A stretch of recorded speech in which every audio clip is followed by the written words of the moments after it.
Hey guys, it's Lauren. Most of the time you've seen me sweaty, messy hair, just finishing a workout. But today you get to see me with hair and makeup.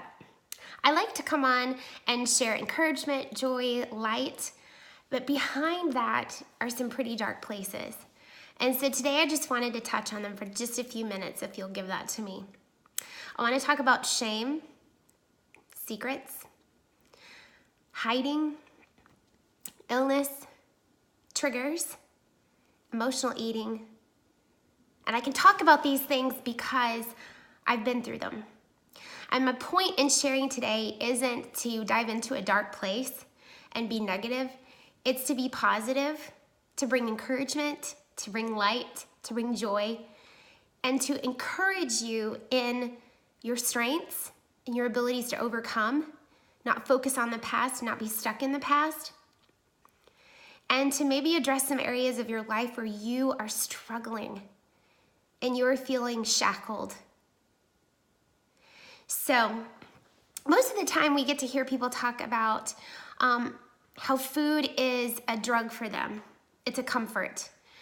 And I've talked to many people recently who have been through losses, parents, loved ones, and they feel so out of control, they don't know where to turn.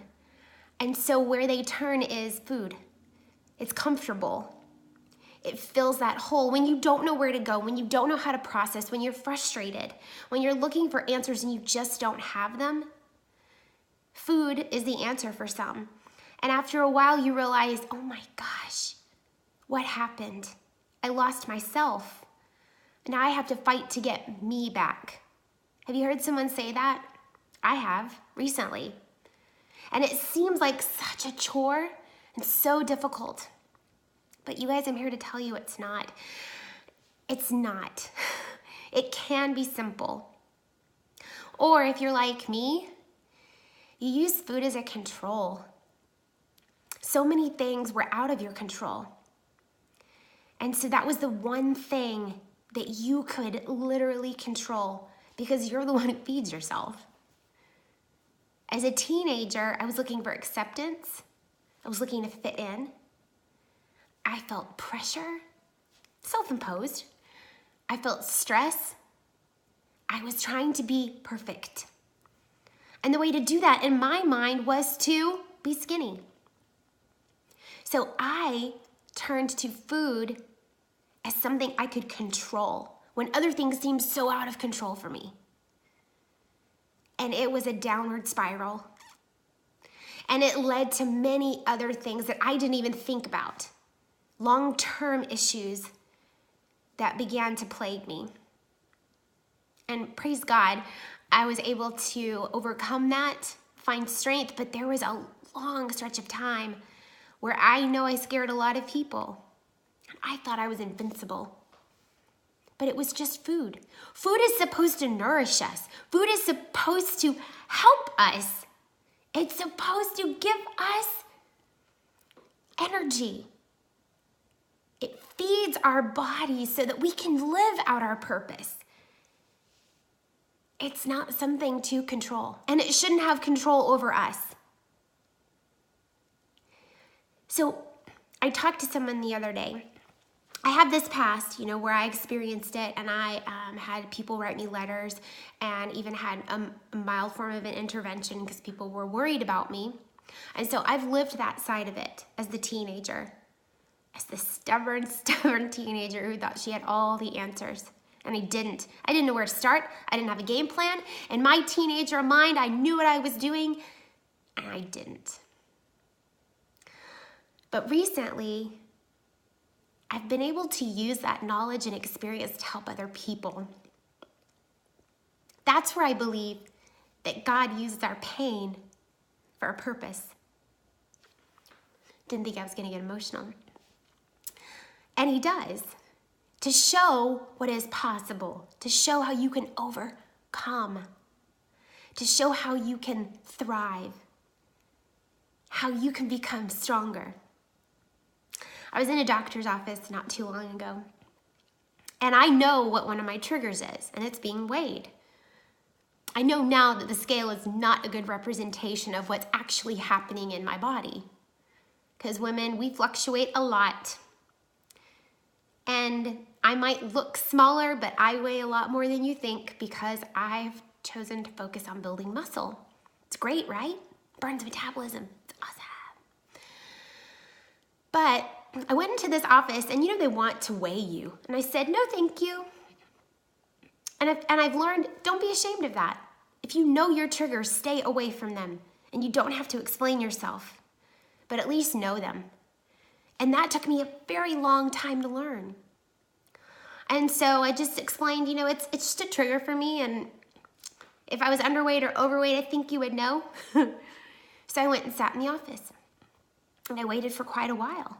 And the nurse came in after a while and she said, can I ask you a question? Okay, it's kind of awkward, right? She said, we have a family member who is hurting herself.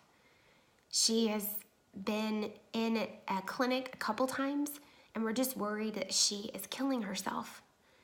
I don't know how to process it. I don't know what to say to her. I don't know how to understand it. I was shocked.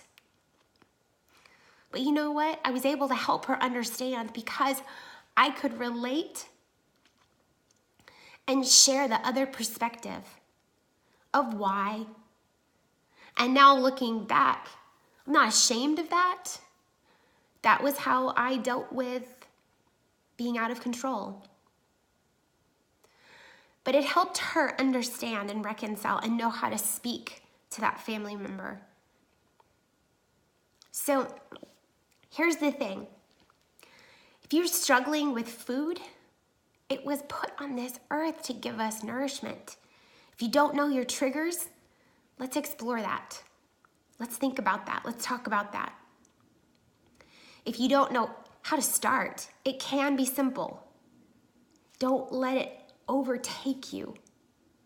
You are stronger than this. When we talk about emotional eating, you have to look at both sides. It's also emotional starvation or not eating. So I wanted to just come on here and share that you can overcome it, but it takes work. I still battle that from time to time. I still have to remind myself to eat, but it's easier now because I know the relationship food has with me and my goals, the transformations that I've been able to undergo, the people that I get to impact and influence, how I can show them if you just make these few changes. Gosh, wow, what a difference. It doesn't have to be difficult, and it can be delicious. Please don't let food control you. You are bigger than that. You are stronger, and you are an overcomer.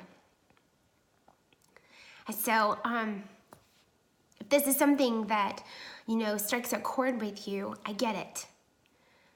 It's a safe place to message me, to comment. This isn't ugly. This isn't dirty. This is something that I think a lot of people battle with. And I just don't want you to fake life. You might think you have it all together, but you might be just fighting within yourself on the inside. If you're keeping it a secret, please stop keeping it a secret.